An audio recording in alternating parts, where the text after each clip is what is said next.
Hello YouTube, and welcome back. I got some more stuff. Seems to be a habit of mine, getting stuff. And anyway, I guess we'll just jump right into it. This first stack came from Hobby Lobby, and first we got some jars, mainly for paint mixing. I had 2 jars that came with my first airbrush, my Pache H, and they were just beat to everything. We threw them out, so I got 6 jars for $7. So, and they're a little shorter than the first ones, but I think they're the same diameter, so it should fit right on. If not, still nice to mix paint in. Secondly, Mr. Surfacer primer. Lots of people use this. It's expensive. It's $10. But I really don't use primer all that much unless I have it. But I thought I'd get it just because it might be useful on the big P3 or the Henschel that I'm building for IPMS. So that'll come in useful. It'll definitely get used. And then some small files / sanding sticks. These are 240 up to the 320 grit. They have different grits that are lower, I guess. Yeah, lower grit, so they're rougher.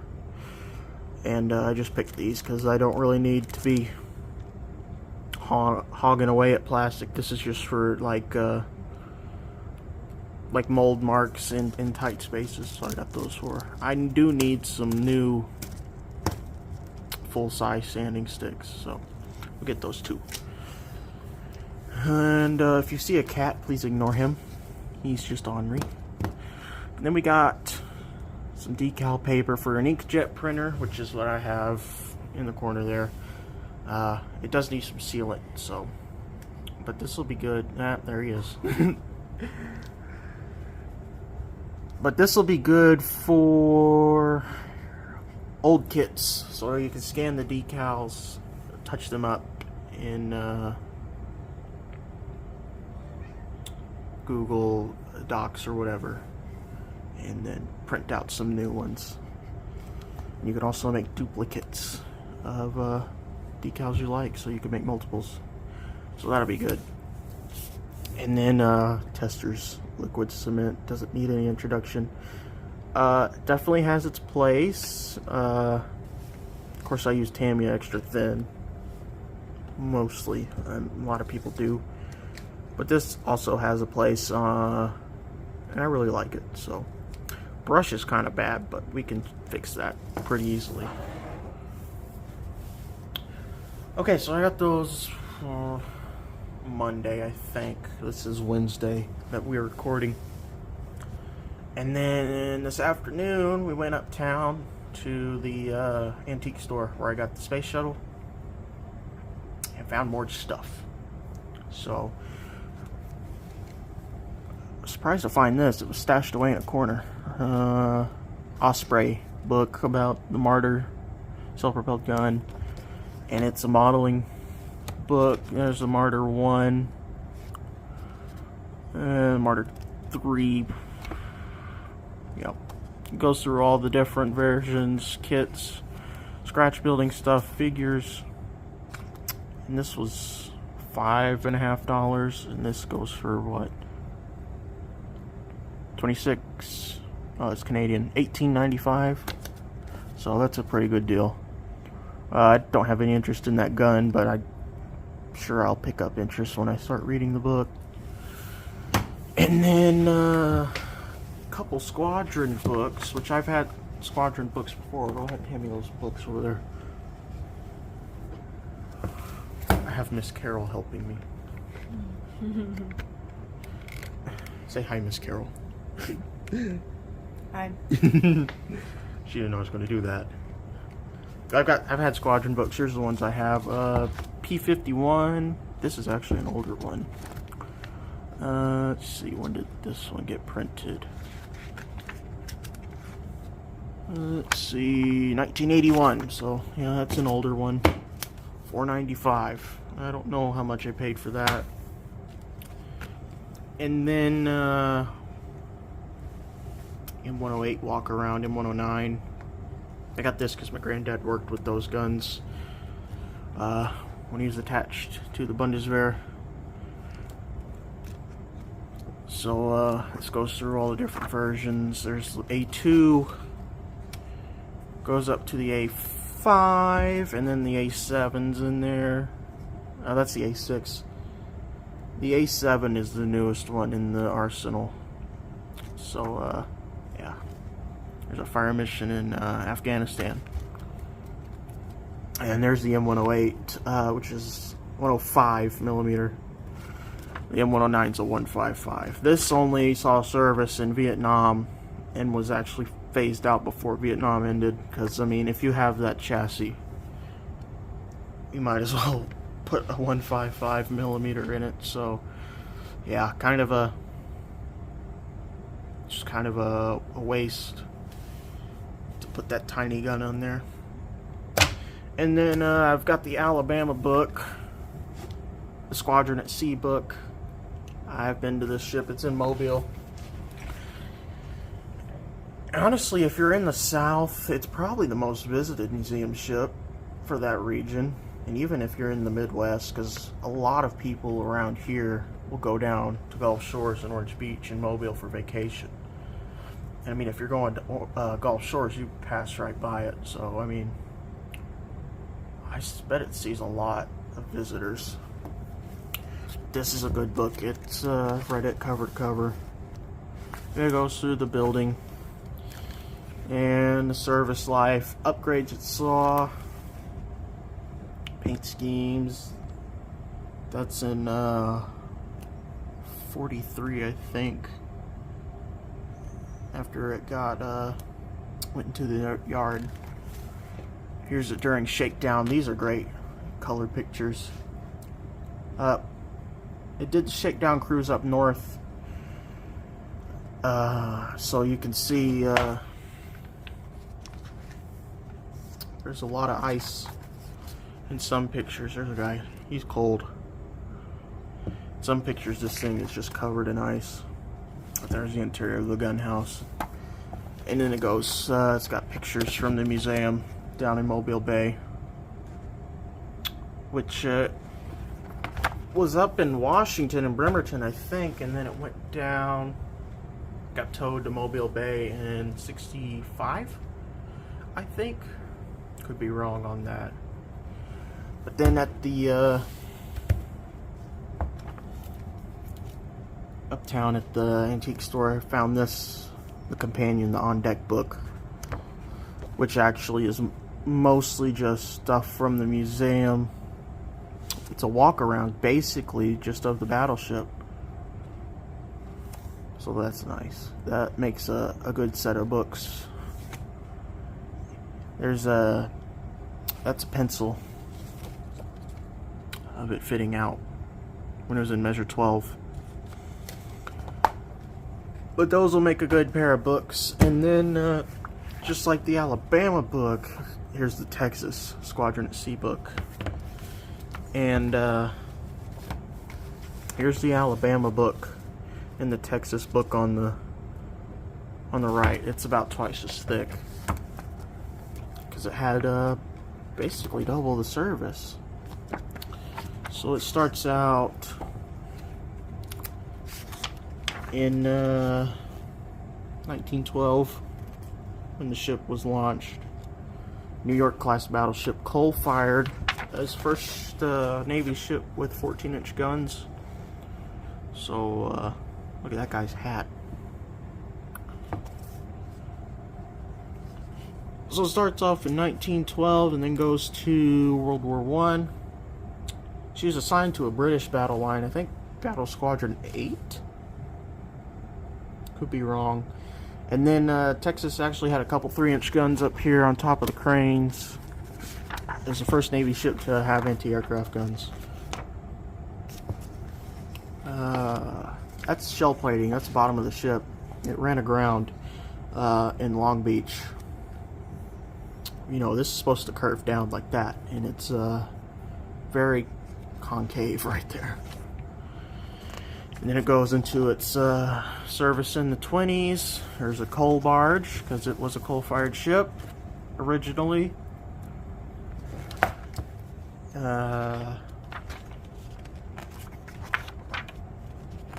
There's your 3-inch guns. 3-inch 50 caliber guns. And then it's got, what made me pick this up is this set of pictures here. So there's a plane there, a top turret 2, which that's a Sopwith half stutter. Sorry about that, the dog got worked up. Anyway, I was talking about these set of pictures. This shows the Sopwith Camel that was assigned to the battleship. Obviously it's a land plane, so it'd take off from this flying off platform that they mounted up on the turret, and then it would either land on land or they'd actually ditch it in the ocean and I guess wait for help. I read that somewhere, I can't remember where. There's another good picture. But I actually have decals to do up a Sopwith Camel off the USS Texas, so those are pretty good reference images. There's a replica in the National Museum of Naval Aviation at Naval Air Station Pensacola, so I'll also use that as reference. Yeah, and it goes through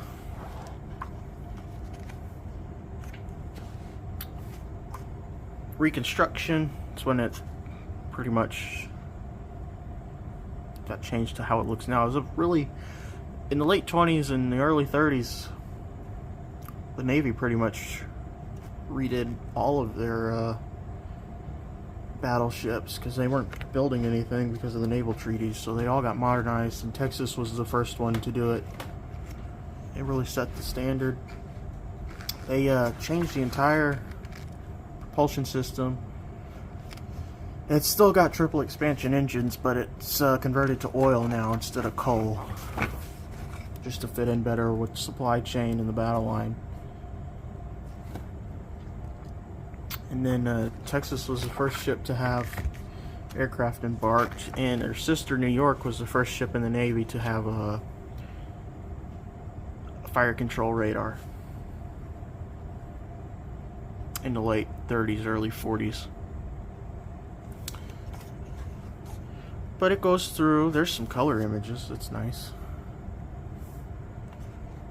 It goes through her service in the Second World War.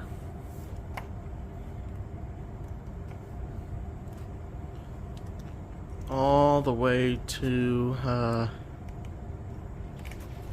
her end in Galveston, San Jacinto, which it's not news to anyone that Texas was towed from San Jacinto, went into dry dock a couple years ago, and is in Galveston, awaiting a home. But it looks really nice right now, and they did a lot of good work on it. But here's how it looked in the 80s, even. When it went to dry dock in 1988, and it, you can see there, it's a floppy look. Just the rust is not kind to a ship. There's the deck. The wood had started to rot, so they actually poured concrete over it, and it did not help matters at all. It made them worse. The concrete, you know, cracked and let water in. Not great. But she's got state money now, and she is very looking pristine right now. So that's it for random stuff. Go ahead and hand me those kits. Also got a couple kits. The first one came from Hobby Lobby. You can see the Revell 125th scale Corvette C7R. So the 24 Hours of Le Mans was last Saturday and Sunday. As I'm recording this, it's the 18th. So it would have been on 14th and 15th. And this was a Le Mans car from 2014 to 2019. It's based on a C7 Corvette. And yeah, I watched the race. It was a good race. The third Ferrari team won. Not the factory teams, but the kind of the independent team won the overall in the Le Mans prototype category. Well, it's a hypercar category now, but this is a full detail kit, and I looked through it a little bit. We'll open it up here and we'll take a look. Let's see, here's the body. At first I thought I was just sitting in there, but no, that's actually how that is, with that giant step in there. So that kind of looks goofy, but it makes sense when you look through it. There's the tires, axles, and glass, and tail lights. Here's doors, panels, they're separate. And some hood things. Your main chassis and interior tub. Wheel, seat, harness.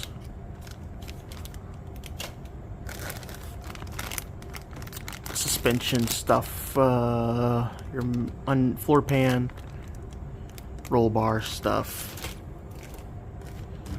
There's your glass, pre-painted, which is nice. Very, very nice. And then here's your book. And your decals, which just had a crease in it. But it won't be a problem. This has decals for the number 4 car. Which, back then it was called GTLM. Which stands for Grand Touring Le Mans. And now that class is called LMGTE Pro, which stands for Le Mans Grand Touring Endurance Pro.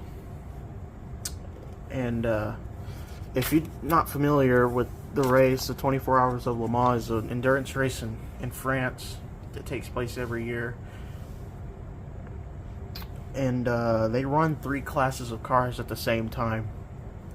So they run what used to be called LMP1, which stood for Le Mans Prototype,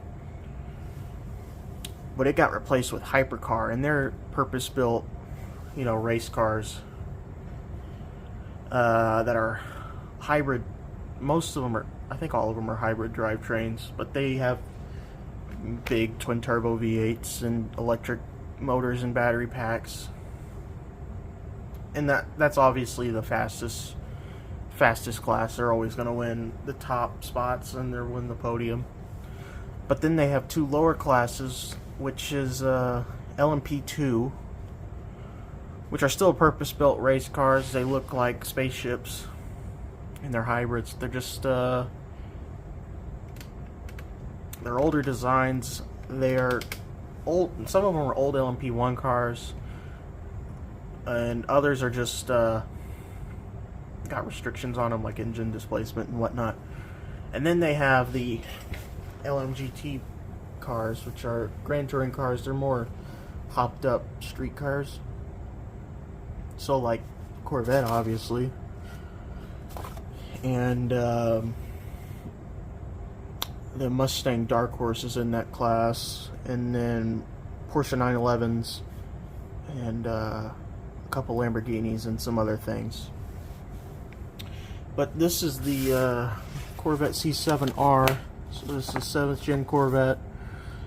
Like I said, it ran from 2014 to 19, and it's been replaced by the C8R. They started this way back in the 90s with the C5R. But there had been Corvettes in Le Mans even before then. Up in like the early 60s, there was people running C1 Corvettes. Here's the instructions. Engine.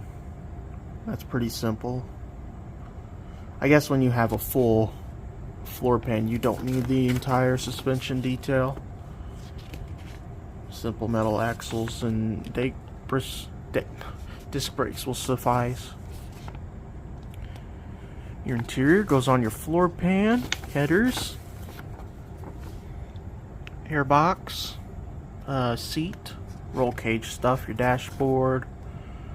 Your door panels go on. See, that gap gets filled in right there by the door panel, that giant step. So interesting how they molded that, though. Here's your headlight. These are your headlights. It's a big clear piece that pushes in. Your windows, even though they're pre-painted, so ignore that. Your rear fan. And then pretty much just body to chassis. Your decals will probably be the hardest part in your painting. And of course it's yellow, so that kind of throws a wrench in it, but I think a good rattle can yellow would be fine. Big, good Tamiya yellow. So I found a good article, I think by Car and Driver or someone, about the Corvettes at Le Mans, so I'll post that in the description. So I'll have to repack that. The next kit I actually got today uptown. Someone brought in and put in their booth a bunch of model kits, and the lady that owns the place said they've been selling a bunch of them, so it's good to hear. But this is a sought after kit. This is a 57 Chevrolet 150, the 2-in-1. So you can build the stock or the Black Widow, which was a factory backed NASCAR entry. It's got the fuel injected 283, I think. Let's see. It doesn't say. This kit runs about $50 on eBay. It's pretty expensive. And this one was $20, I think. But the 150 was like base model car, and then it went up to the 210, and then you got up to your Bel Air. So I haven't actually really looked through it. I just looked through it to see if it was complete, and it appears to be. So here is your body.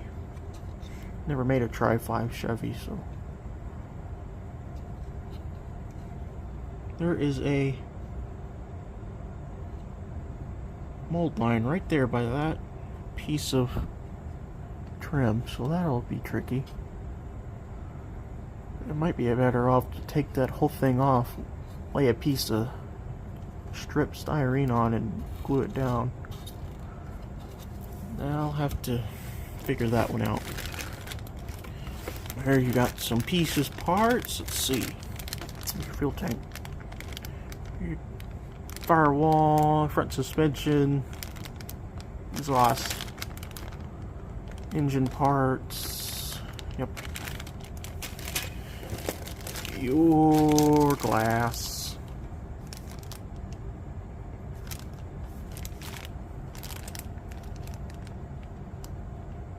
Your engine block. There's your heater. Your battery, hood, all kinds of stuff. Looks clean too, so here's your tires. Picked right off of the tire tree. There's a lot of parts in here. Your tail lights,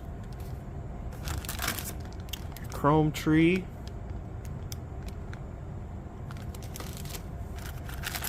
your second chrome tree,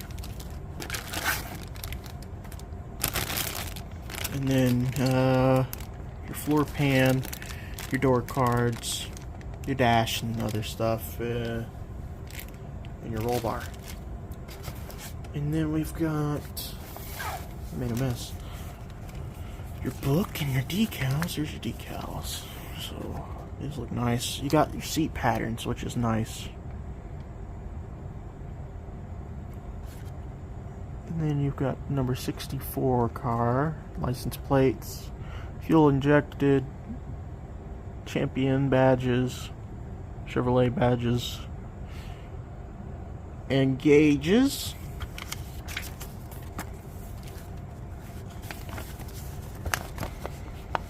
And then your book, 2009. So this is when they were in Elk Grove. Yep. Okay. So, here you go. That's your stock engine. And then you can do the racing engine, which is fuel injected. Front chassis.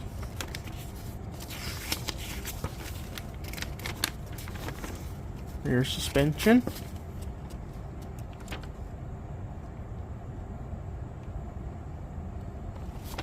Interior windows. Your roll cage. Body to chassis. Radiator, your front. Your rear, your final. And then your paint guide. Really, a guy needs 2 of these to build the stock car and then the race car. Which, one of my favorite things is when I see old people. And that kind of sounds derogatory. Just when I see people in general. It'll show a picture of like NASCAR from the 80s. The Gen 3 car. He'll say back when, some guy in the comments will say back when they were real stock cars, and I'm like, no. They stopped using stock cars in 1966 when Holman Moody made the Fairlane chassis. So from 1966 up until 2008, it was pretty much the same chassis design before they went to the COT. So only from 49 to 66 were they stock cars. Which is like 15 years, 17 years. So NASCAR has been race cars longer than it was ever stock cars. So, and yeah, I think that's it. Other than that, it's really all I got. Oh, and when people talk about the new cars too, they'll say they look nothing like the street cars. When in all actuality, they'll say they're all the same car. They're all cookie cutter cars or whatever. When in all actuality, every single body is different between the Ford, the Chevrolet, and the Camry. Every single body panel besides the roof because of the flaps, and then the deck lid because of the spoiler mount. It's all completely different between the models. So NASCAR is not worse, it's just different. I like all the eras. The era I like the most is like 2011 to 2014 ish, because that's what was on when I was a small boy. So that's what I remember. That's my favorite. Carol's laughing. I'm kind of a bigger guy. Alright. She thinks I was never a small boy, but Anyway, it's late. I'm rambling again, which is what I do best. 18 minutes on this segment and like 10 on the other, so 30 minutes. We did it. Anyway, thanks for watching. Just wanted to show you some of my junk. Anyway, there was another cut. The groceries came. Sorry about that. Like I was saying, main point, NASCAR hasn't been stocked since 1966. And the modern cars are more different than you think. Of course, the name is still the National Association for Stock Car Auto Racing. But in all actuality, I like that they're race cars. I mean, who wants to watch a bunch of four-cylinder Camrys and EcoBoost Mustangs and four-cylinder Camaros run around? If you want to watch that, you can go sit beside I-70. Anyway, I'm gonna pack these back up, and I think that's it. So thanks for watching. The Constitution's coming along great. I'm working on you really can't call them handrails because they're rope, so they're just safety lines, I guess. So working on that. Yeah. So that's it. Well, thanks for watching. Tune in soon. Check out my people in the description. We're taking a break from the live streams. This is week 2. We'll have one more week off and then we'll be back to it in July. So, we'll talk to you again soon. Keep building models. Keep buying models because it keeps the companies in business. And if you mess up, don't fret too much. It's just plastic. It doesn't have any value besides what people arbitrarily give it. So, like this is $50 on eBay, but it's not worth $50. If you know what I'm saying. Anyway, that's 30 minutes of me rambling, so hopefully you enjoyed that. If not, you won't watch it, so that'll tell me. Will I stop? Probably not. Anyway, thanks for watching. We'll talk to you again next week, and we'll see you.